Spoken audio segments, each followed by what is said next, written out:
नमस्कार दोस्तों, स्वागत है आपका आज के एक और नए महत्वपूर्ण वीडियो में। आज के वीडियो में हम देखने वाले हैं बिहार पब्लिक सर्विस कमीशन यानी बिहार लोक सेवा आयोग के द्वारा आपकी असिस्टेंट फॉरेस्ट ऑफ कंजर्वेटर यानी जो फॉरेस्ट कंजर्वेटर है ACF, इसकी पोस्ट के लिए आपका रिक्रूटमेंट नोटिफिकेशन 2026 जारी हुआ था, जिसके ऑनलाइन फॉर्म आपकी 12 जनवरी से प्रारंभ होने थे। तो इसके ऑनलाइन फॉर्म आपके प्रारंभ हो चुके हैं। तो आज के वीडियो में यहाँ पर इसके ऑनलाइन फॉर्म को कैसे फिल करना है, एक एक जानकारी स्टेप बाय स्टेप पूरा प्रोसेस यहाँ पर हम देखने वाले हैं। तो चलिए स्टार्ट करते हैं आज के वीडियो को। साथ ही इसमें आप ऑल इंडिया के कहीं के भी अभ्यर्थी हैं, आपके पास एजुकेशन क्वालिफिकेशन आप एलिजिबल हैं, तो इसको अप्लाई यहाँ से कर सकते हैं। तो चलिए देखते हैं पूरी प्रोसेस को। साथ ही आप सभी से छोटा सा रिक्वेस्ट है, चैनल पर आप यदि पहली बार विजिट कर रहे हैं तो चैनल को सब्सक्राइब करके ज़रूर रखिए, और वीडियो को लाइक नहीं किया है तो वीडियो को लाइक कीजिए और ज़्यादा से ज़्यादा चैनल को सपोर्ट कीजिए।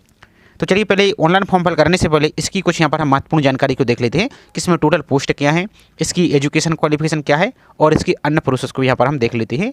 इसके बाद ऑनलाइन फॉर्म का प्रोसेस स्टार्ट करते हैं। तो ये रहा हमारा ऑफिशियल नोटिफिकेशन। इसमें आप देखिए टोटल आपकी 12 पोस्ट के लिए आपकी वैकेंसी निकाली गई है, जो कि आपकी सहायक वन संरक्षक की पोस्ट यहाँ पर है।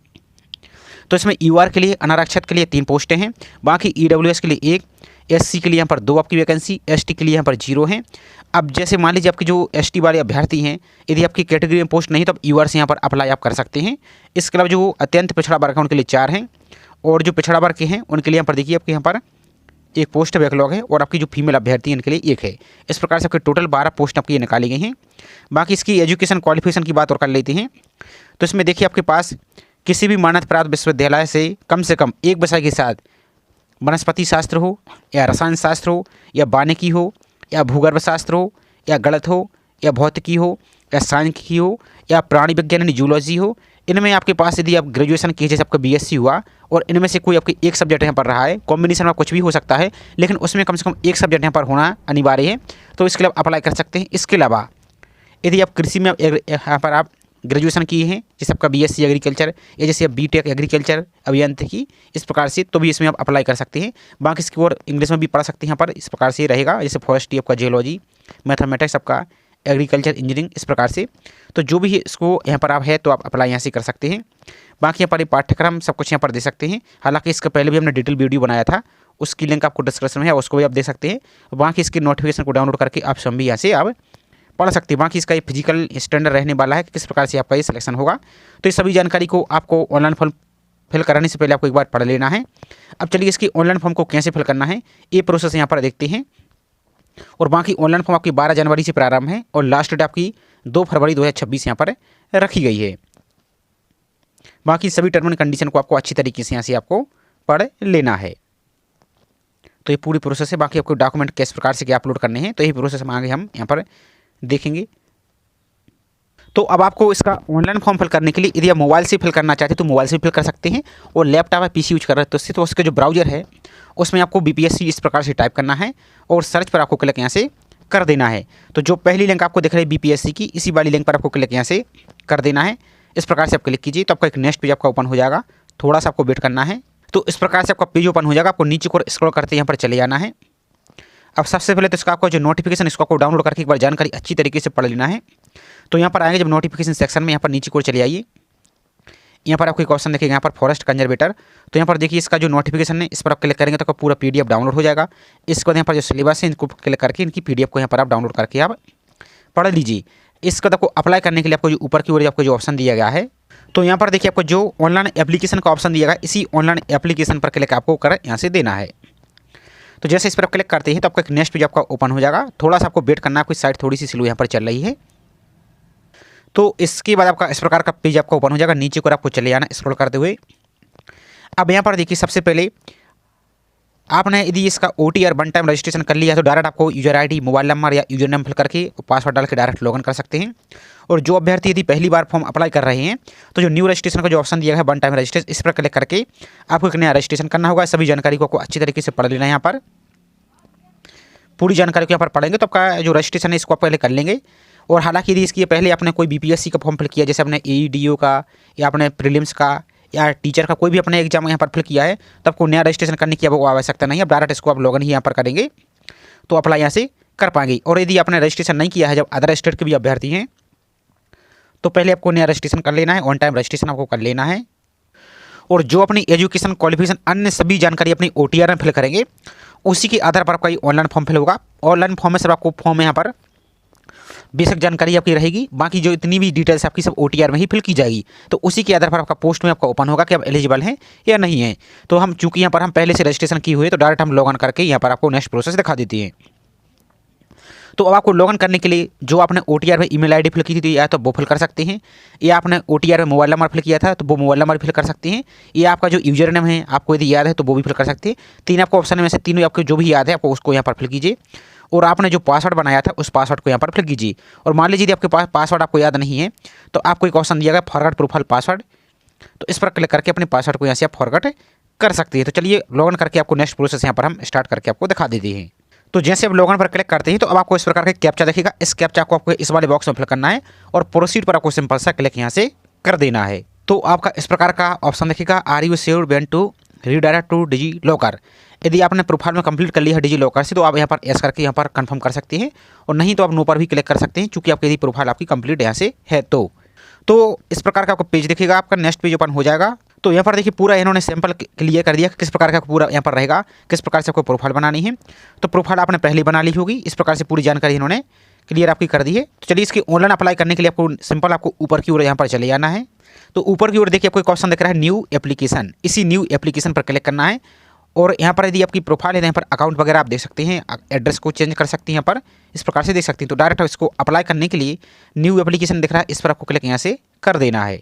अब जैसे आप न्यू एप्लीकेशन पर क्लिक करते हैं तो आपके देखिए इतनी वैकेंसी जो आपकी चल रही हैं, ये सभी के लिए यहाँ पर आप अप्लाई कर सकती है। तो यहाँ पर हम पहले जो सहायक वन संरक्षक चल रही है इसकी पोस्ट के लिए अप्लाई करके आपको प्रोसेस दिखा रहे हैं।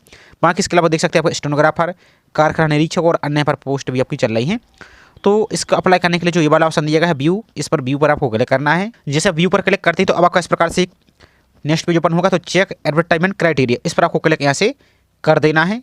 इसके बाद आपका नेक्स्ट पेज ओपन हो जाएगा। अब यहाँ पर आपकी पूरी OTR की आपको जानकारी दिख रही होगी, और जो आपने एजुकेशन क्वालिफिकेशन फिल की है उसी के आधार पर यहाँ पर देखिए आपको पोस्ट का नाम दिख रहा है। और यहाँ पर देखिए you can apply for this post based on your information you provide. तो जो आपने OTR में एजुकेशन क्वालिफिकेशन फिल की है उसी के आधार पर यहाँ पर आपको एलिजिबल, और यदि आपने कुछ और अलग फिल किया तो यहाँ पर नॉट एलिजिबल भी दिखेगा। तो पहले आपको प्रोफाइल को जानकारी सही तरीके से करनी होगी, उसके बाद आपको यहाँ पर ये ऑप्शन दिखेगा।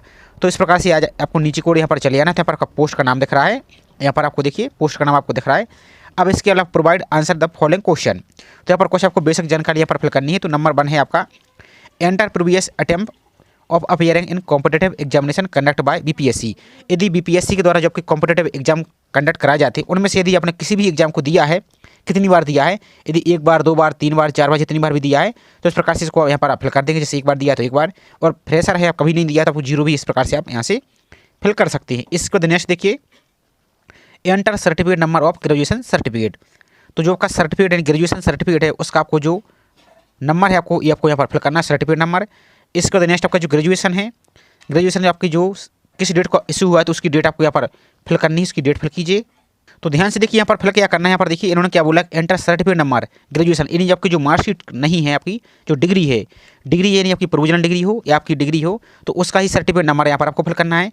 और जो आपका डिग्री है वो किस डेट को इशू हुआ है तो वो डेट आपको फिल करनी है। इसके बाद नेक्स्ट देखिए यहाँ पर point number 4 enter certificate number of graduation marksheet. तो यहाँ पर आपकी जो मार्कशीट है ग्रेजुएशन की, मार्कशीट का नंबर यहाँ पर आपको फिल करना है, सर्टिफिकेट नंबर। जब मार्कशीट देखेंगे तो आपको कहीं भी देखिए इस प्रकार से यहाँ पर या कहीं भी अगर कोई सर्टिफिकेट नंबर लिखा होगा तो वही आपको फिल करना है। तो यहाँ पर डिग्री की जानकारी फिल करेंगे, यहाँ पर आपकी मार्कशीट की जानकारी फिल करेंगे। इसके बाद आपका जो मार्कशीट है वो आपको किस डेट को इशू हुआ है तो इशू की डेट भी आपकी मार्कशीट पर लिखी होगी, तो वो यहाँ पर आप फिल यहाँ से कर देंगे। इसके बाद नेक्स्ट आपका in case of forest range officer enter certificate number issue by controlling officer. यदि आपके पास यहाँ पर कुछ है तो यहाँ पर आप फिल करेंगे, आपके पास फॉरेस्ट रेंज यहाँ पर सर्टिफिकेट नंबर है तो फिल करेंगे। चूँकि यहाँ पर देखिए जिसमें स्टार लगा है उसकी जानकारी तो फिल करना अनिवार्य है, बाकी जिसमें स्टार नहीं लगा तो उनको आप खाली छोड़ सकते हैं। बाकी यहाँ पर और देखिए यहाँ पर enter character certificate issue by the college या institute where the candidate last study as per advertisement. तो आपका जो कैरेक्टर सर्टिफिकेट आपका है कॉलेज या इंस्टीट्यूट का, वहाँ पर आप इसकी जानकारी फिल कर सकते हैं। इसके अलावा नेक्स्ट है enter issue date of character certificate issue by the college या institute where the candidate last study advertisement. तो जो आपका है स्टूडियो स्टडी आपकी कैरेक्टर सर्टिफिकेट उसके नंबर यहाँ पर दे सकते हैं। चूँकि इसमें स्टार नहीं लगा तो इसको आप खाली छोड़ सकते हैं। इसके अलावा नेक्स्ट देखिए एंटर आपका certificate number of objection certificate पर एडवर्टाइजमेंट। तो यहाँ पर देखिए नो ऑब्जेक्शन सर्टिफिकेट, यदि आप पहले से कहीं कार्यरत हैं किसी गवर्नमेंट जॉब में तो उसका जो संस्था का अनापत्ति प्रमाण पत्र होता है उसकी जानकारी देनी है, नहीं तो इसको आप खाली छोड़ सकते हैं। नेक्स्ट आपका एंटर डेट ऑफ यहाँ पर ऑब्जेक्शन सर्टिफिकेट एज पर, तो इसकी भी जानकारी दे सकते हैं, नहीं तो इसको आप खाली यहाँ से आप छोड़ सकते हैं। सभी को फिल करने के बाद आपको जो अप्लाई का ऑप्शन दिया गया है इस अप्लाई पर ही आपको यहाँ से सिंपल सा क्लिक कर देना है। और यहाँ पर आपको एक जानकारी और क्लियर कर लेनी है, इस यहाँ पर किसके लिए जानकारी है। यहाँ पर देखिए यदि आप गवर्नमेंट बिहार के गवर्नमेंट एम्प्लॉय हैं यानी गवर्नमेंट विभाग में कार्यरत हैं तो उनके लिए इसकी जानकारी देनी है। बाकी आप फ्रेशर अभ्यर्थी तो उनके लिए आपको यहाँ पर जरूरी नहीं है, यहाँ पर जीरो यहाँ से आप फिल कर सकते हैं। बाकी से पूरी जानकारी आपको फिल करना है, उसके बाद ही आपको अप्लाई पर क्लिक करना है। तो आई होप इतनी जानकारी आपकी क्लियर हो चुकी होगी। इसके बाद आपका नेक्स्ट पेज यहाँ पर ओपन हो जाएगा। अब यहाँ पर देखिए आपको अपलोड सेलेक्ट डॉक्यूमेंट, तो यहाँ पर आपकी जो मैट्रिक की मार्कशीट है यदि आपने इसके पहले कोई फॉर्म फिल किया है तो आपकी ये पहले से अपलोड यहाँ पर रहेगी, और आप चाहें तो इसको चेंज भी कर सकते हैं, री अपलोड पर क्लिक करके इसको अपलोड कर सकते हैं। और इसकी साइज आपको 100 कभी तक ही आपको यहाँ पर अपलोड करना है। तो चूँकि यहाँ पर पहले से अपलोड है तो इसको हम अपलोड नहीं करते हैं। इसके बाद नेक्स्ट देखिए अब यहाँ पर असिस्टेंट कंजर्वेटर ऑफ फॉरेस्ट, तो यहाँ पर आपको ऑप्शनल सब्जेक्ट आपको सेलेक्ट करनी है, ऑप्शनल सब्जेक्ट 1 और ऑप्शनल सब्जेक्ट 2। तो ऑप्शनल सब्जेक्ट आपके कौन कौन से यहाँ पर रहने वाले पहले आपको हम वो दिखा देते हैं। तो ये रहे आपके ऑप्शनल सब्जेक्ट यहाँ पर दे सकते हैं। विषय के मानक पाठ्यक्रम के रहेंगे और उम्मीदवार को निम्नलिखित विषय संयोजन लेने की अनुमति नहीं, तो यहाँ पर इनको देख सकते हैं। यहाँ पर तो टोटल आपके यहाँ पर देखिए 14 आपके ऑप्शनल सब्जेक्ट यहाँ पर दिए गए हैं। तो यहाँ पर देखिए पहला ऑप्शनल सब्जेक्ट यहाँ पर हम सेलेक्ट करते हैं, जैसे यहाँ पर देखिए mechanical engineering, civil engineering, chemical engineering, mathematics, statics, physics, chemistry, animal husbandry, veterinary science, agriculture, आपकी agriculture engineering, botany, zoology, geology और फॉरेस्ट्री, इतने सब्जेक्ट आपको यहाँ पर देगा है। तो इनमें से हम किसी एक को यहाँ पर सेलेक्ट कर लेते हैं, जैसे फॉर एग्जाम्पल पकड़े हम बॉटनी को सेलेक्ट कर देते हैं। और उसके बाद ऑप्शनल सब्जेक्ट 2 आपको ये सेलेक्ट करना है। तो अब ऑप्शनल सब्जेक्ट इसमें से 2 आप कौन से यहाँ पर सेलेक्ट करेंगे, तो वो अपना सब्जेक्ट यहाँ पर आप सेकंड वाला ऑप्शन को यहाँ पर आप सेलेक्ट कर पाएंगे। और यहाँ पर देखिए जैसे अपने मान लीजिए आपने ऊपर बॉटनी सेलेक्ट कर लिया तो दूसरा आप यहाँ पर बॉटनी ही सेलेक्ट नहीं कर पाएंगे, आप किसी और यहाँ पर देख सकते हैं दूसरा सब्जेक्ट ही आपको सेलेक्ट करना होगा। इसको आप यहाँ पर समझ सकते हैं। तो जैसे हम यहाँ पर सेकंड सब्जेक्ट यहाँ पर हम जूलॉजी सेलेक्ट कर देते हैं, इस प्रकार से आपको ये रहेगा। इसके बाद नेक्स्ट आपकी लाइव आपकी जो कैप्चर फोटो है ये आपको लाइव फोटो अपलोड करनी होगी। तो कैप्चर फोटो पर यहाँ पर आप पहले क्लिक कीजिए, अपनी लाइव फोटो को यहाँ पर क्लिक आपको अपलोड करना है। लाइव फोटो अपलोड करने के बाद इस प्रकार की आपकी परमिशन मांगी जाएगी, तो आपको अलाउ पर क्लिक कर देना है। और यदि आपकी लाइव फोटो अपलोड करने में समस्या आ रही है तो आप क्या कीजिए, यदि आप अपने फॉर्म को मोबाइल से फिल कर रहे हैं और क्रोम ब्राउजर से फिल कर रहे हैं तो उसमें आपको अलाउ की समस्या आ सकती है। तो आप क्या कीजिए, इसी फॉर्म को आप गूगल प्ले स्टोर में जाकर फायरफॉक्स ब्राउजर को डाउनलोड कीजिए, उसको लॉगिन करके और यहाँ से फोटो को अपलोड करेंगे तो आपकी फोटो आराम से अपलोड हो जाएगी। उसके बाद आपको बैक आ जाना है। तो हो सकता है आपको इस प्रकार की एरर की समस्या अलाउ की, तो इसीलिए आपको हम बोल रहे हैं कि आप फायरफॉक्स ब्राउजर से आप इसको यूज कीजिए तो आपका काम ये आराम से हो जाएगा। इसके बाद आपको जो चेक बॉक्स दिया गया है आई एग्री पर यहाँ पर आपको टिक कर देना इस प्रकार से। इसके बाद आपको नीचे को चले जाना है। इसके बाद आपका जो सिग्नेचर है आपने जो पहले अपने प्रोफाइल में अपलोड किए थे सिग्नेचर वही आपको यहाँ पर शो हो जाएंगे। इसके बाद नेक्स्ट आपकी करंट लोकेशन, तो आप किस जिले या किस ग्राम से फॉर्म को फिल कर रहे हैं तो वो यहाँ पर आप इसको फिल कर देंगे, इस प्रकार से आप इसको फिल कीजिए। इसके बाद नेक्स्ट आपका जो सबमिट एंड पे फीस, तो इसको आपको फिर यहाँ से क्लिक कर देना है। तो इसके बाद आपका फॉर्म यहाँ पर सबमिट हो जाएगा। अब आपको यहाँ पर पेमेंट करने का ऑप्शन दिख रहा है, आपको फीस आपको यहाँ पर 100 रुपये दिख रही है। तो इसके बाद आपको जो ऑनलाइन का ऑप्शन दिया गया इस ऑनलाइन वाले ऑप्शन पर आपको इस प्रकार से टिक आपको कर देना है। इसके बाद आपको जो SBI दिख रहा है इस SBI पर भी आपको इस प्रकार से टिक कर देना है। और आपको जो ओके का ऑप्शन आपको दिख रहा है नीचे, इस ओके पर आपको सिंपल सा क्लिक यहाँ से कर देना है। इसके बाद आपको पेमेंट करने का ऑप्शन दिखेगा, यहाँ पर आपको विभिन्न प्रकार के ऑप्शन दिख रहा है। डेबिट कार्ड के माध्यम से पेमेंट कर सकते हैं, UPI, NEFT, नेट बैंकिंग किसी भी माध्यम से पेमेंट कर सकते हैं। जैसे UPI से पेमेंट करना तो UPI पर क्लिक करेंगे, आपको QR कोड और UPI का ऑप्शन दिखेगा, जिसे QR कोड से क्लिक करना है आपको।